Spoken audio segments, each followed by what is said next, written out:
ইতালির থেকে টেলিফোন। হুজুর, আমরা সারা ইটালি আপনাকে নিয়ে আলোচনা করছি, আপনার ওয়াজ বাস্তব। কেমন?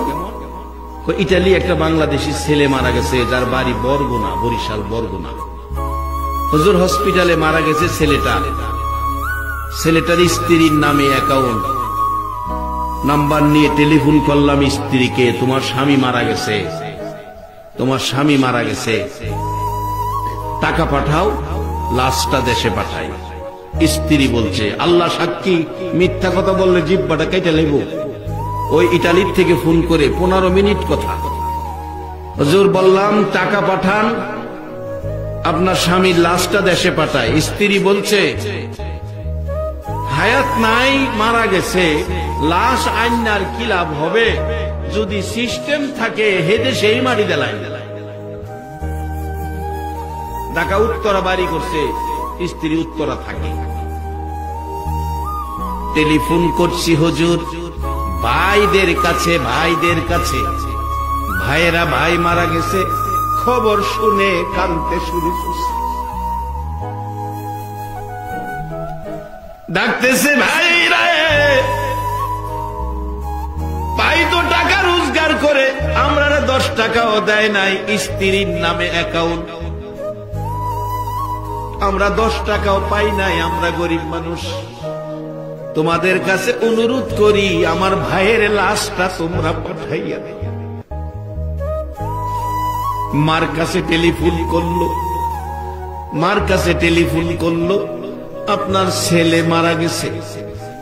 এই খবর টেলিফোন দেওয়ার আগেই ছেলে মারা যাওয়ার সাথে সাথে বলুন, মার কাছে খবর আইছে কিনা?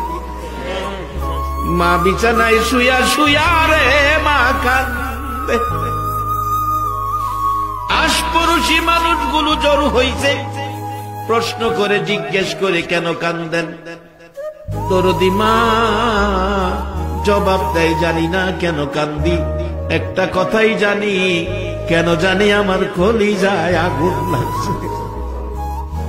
বলুন, দেশে হোক আর বিদেশে হোক, সন্তান যদি কোনো বিপদ অ্যাক্সিডেন্টে পড়ে, দুনিয়ার কেউ জানে না, বলুন খবর আগে জানে কে?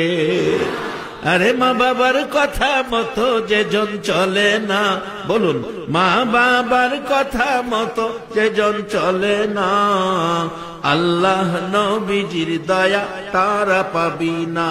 আইরে আল্লাহ নবীজির। মা বাবাকে দুঃখ দিলে নামাজ রোজা যাই বিফলে, মা বাবাকে দুঃখ দিলে নামাজ রোজা যাই বিফলে, মার কলিজায় আঘাত দিলে খোদা সহে না, মার কলিজায় আঘাত দিলে খোদা সহে না, আল্লাহ নবীজির দয়া তারা পাবি না। আইরে আল্লাহ নবীজির দয়া। মা খবর পেয়ে গেল, কলিজায় আগুন জ্বলল। টেলিফোন করছে ছেলেটা মার কাছে, শোনা যায় মা বিনায়া কান্দে। ছেলেটা বলেন, হুজুর প্রশ্ন করলাম, কাঁদতেছেন কেন? একটা খবর শোনানোর জন্য টেলিফোন করেছি। মা জবাব দিচ্ছে, কি খবর শোনাইবি রে? খবরের আগেই দিয়ে আমার কলিজায় আগুন জ্বলতেছে।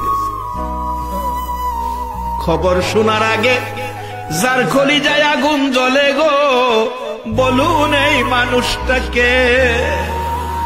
এই মা বাবারে যদি কেউ মশা কামড় দেওয়ার ব্যথা দিয়া থাকো, মনে রেখো নামাজ রোজাই তোমার কাজ হবে না।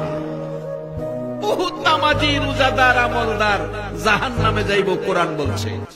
আমিলাতুন নাসিবাতুন তাসলা নারান হামিয়া।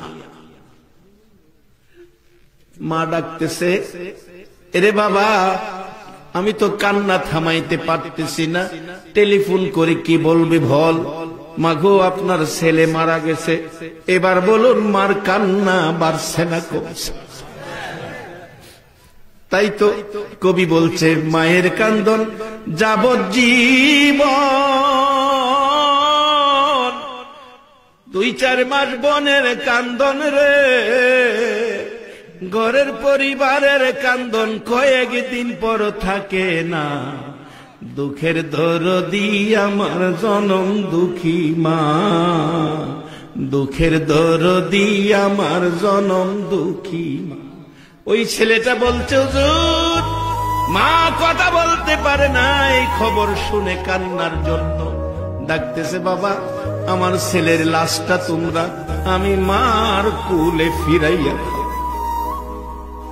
যেইভাবে ছোটকালে পচরা পায়খানা করছে, নাকে দুর্গন্ধ লাগে নাই, আমি মা আমার ছেলের মৃত লাশটা পৌঁছাইয়া দাও, আমি এই দুর্গন্ধযুক্ত লাশটা আমি মা কুলে লইয়া কলিজা ঠান্ডা করি।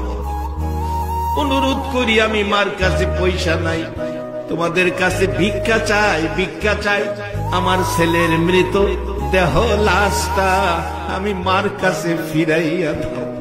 হুজুর মায়ের কান্না শুনে আমাদের সহ্য হয় নাই। আমরা বাংলাদেশিরা সকলে মিলে মসজিদ আছে, মসজিদ থেকে কালেকশন করে লাশটা বাড়িতে পাঠাইছি। আজকে 22 তারিখ, আজকে সেই লাশটা বাংলাদেশে আসার কথা।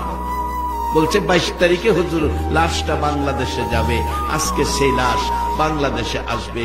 বাজান স্ত্রী কই, সুযোগ থাকলে সিস্টেম থাকলে এই দেশে মারি দিলাম।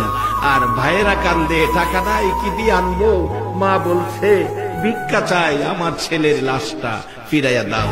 এই মারে যদি 3 টুকরা করা হয়, বলুন এই জাতীয় উম্মতের সুপারিশ আমার নবী করবে কিনা?